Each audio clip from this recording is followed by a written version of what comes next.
Ready, take.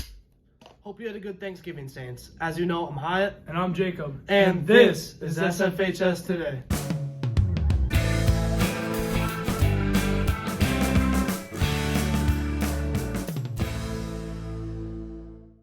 In state news, prices for road construction may drop in the near future. A private company paved a short section of Minnesota road with an experimental low-carbon concrete mixture. The experimental mixture proved not only to be more durable, but cheaper as well. But you know what I just can't get behind, Hyatt? What? This whole Oreo swapper with Coke. No, definitely not. I mean, the whole concept of Oreo-flavored Coke just doesn't sit right with me. Granted, though, I've still yet to meet anyone who's actually tried it. Well, maybe Gavin, Caden, and Owen can enlighten us. Because this week, they went out and bought the Oreo-flavored Coke to try and get some opinions on it. I'm Kadex. I'm Bowski. I'm Snazzy Snyder. We went out and interviewed people about the new limited edition Oreo-flavored Coca-Cola.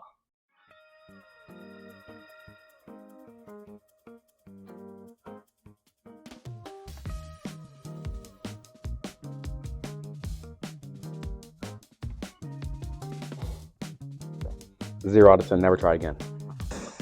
I don't know about this one. No, it's so sweet. No. Oh. Oh. No.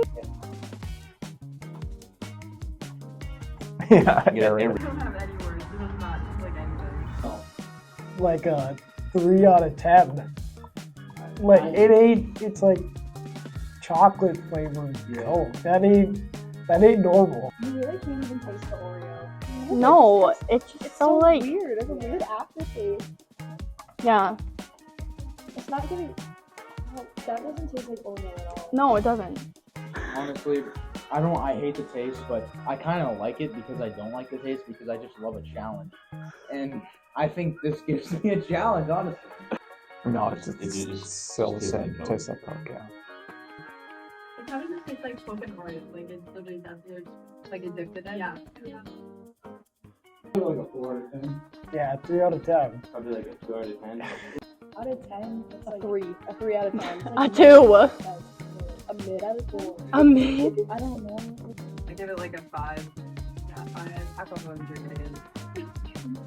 No doubt it's a challenge. I'd rather eat a salad than this. So. All right, let's give it a shot. Cheers. Give it maybe a 5 out of 10. I give it a 1 out of 10. I think it tastes horrible. I'd say 4 out of 10. Now back to the studio. Honestly, still doesn't sound great. And while we're on the topic of Oreos, that actually brings about this week's trivia. The question of the week is, how many Oreo flavors are there? Is it A, 77, B, 43, C, 138, or D, 85?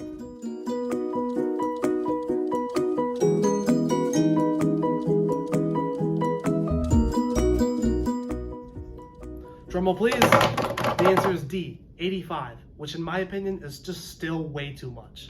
I mean, some of these flavors are just going to be a lot to handle. They've made stuff like fruit punch and watermelon, which is honestly just disgusting. About the only man I know that would actually eat these are Will Ramlett. And speaking of Will Ramlett, We'll send it over to sports.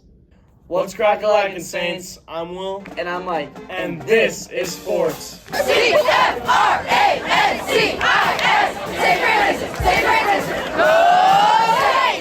In national sports news, the Detroit Lions played the Chicago Bears on Thanksgiving, which keeps a streak of 90 straight years of Lions football on Thanksgiving. That streak is almost older than Robert Whitney. Yeah, he's getting up there. Anyway, this week we sent out Gavin, Owen, and Caden to get the lowdown on how the winter dance works their magic.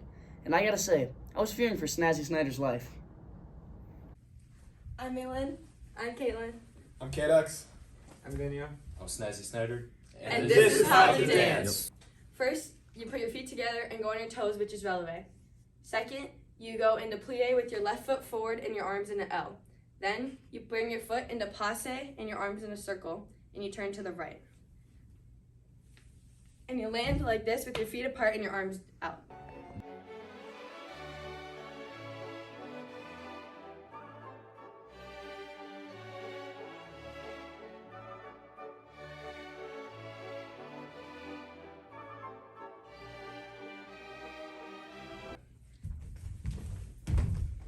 This is how you do a leap. First, you put your arms in low first position and you step right leg, left leg, and then you leap with your right leg in front in the L arms, and your left arm and right leg are up.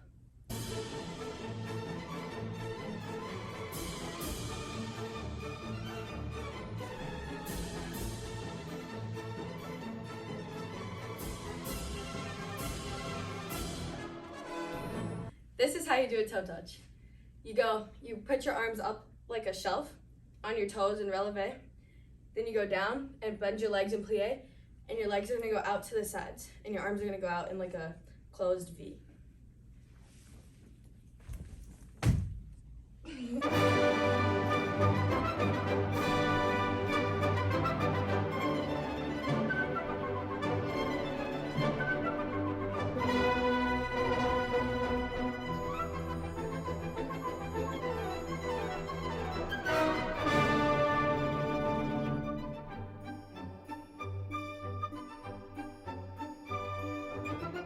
So you get momentum. I'm seeing like things flying in the air.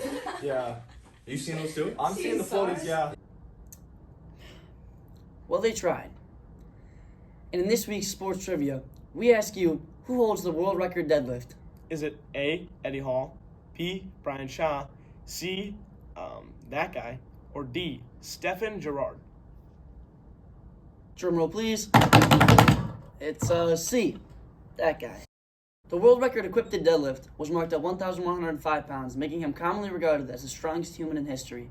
The St. Francis Strength and Conditioning Program also works to reward their students for their lifting benchmarks. This week, Riley, Andrew, and Logan went out to bring us some more info on the new addition to the Strength Achievement Board. What's up, Saints? I'm going to go in the weight room and get some more information on the achievement board and the cowbell. What is the purpose of the cowbell? Oh, so the cowbell is tied in with our achievement board, where if you make it on the achievement board or you move to a different spot, you get to ring the cowbell, and it lets everybody know in the weight room that you made it on there. And then we all start clapping, and it's kind of a fun, cool moment. Do you think that this has an impact on the weight room? Yeah, because I think a lot of individuals are putting in a lot of work, so the impact it makes is just kind of another little piece of recognition. Plus, it's super awesome when people just start hammering down on that thing. All right, and how long has this tradition been going on, and what has made you pick it up? So we started the tradition last year, recognizing people, because a lot of people have been looking at the achievement board and trying to figure out what their next step is, what their next level is. So we just wanted to find a way to recognize inside the weight room when we got music just blaring. So Mr. Burchard gave us the cowbell, and we just went with it. Okay. All right, Saints. This is my attempt for the cowbell. 275 on the barbell.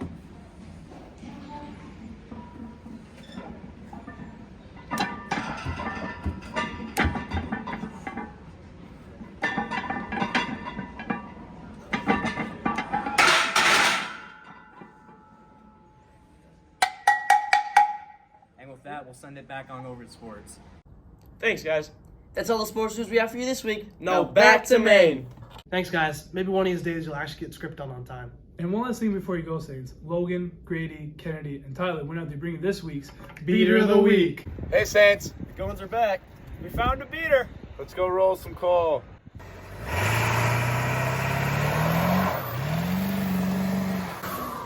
Why do you think your truck deserves to be on Beater of the Week? Well, it's kind of a rust bucket, and I beat the out of it. It's a 2007 Power Stroke. We have a turbo, tune, injectors, and the flatbed. Will you show us around the truck a little bit? Yeah, sure thing.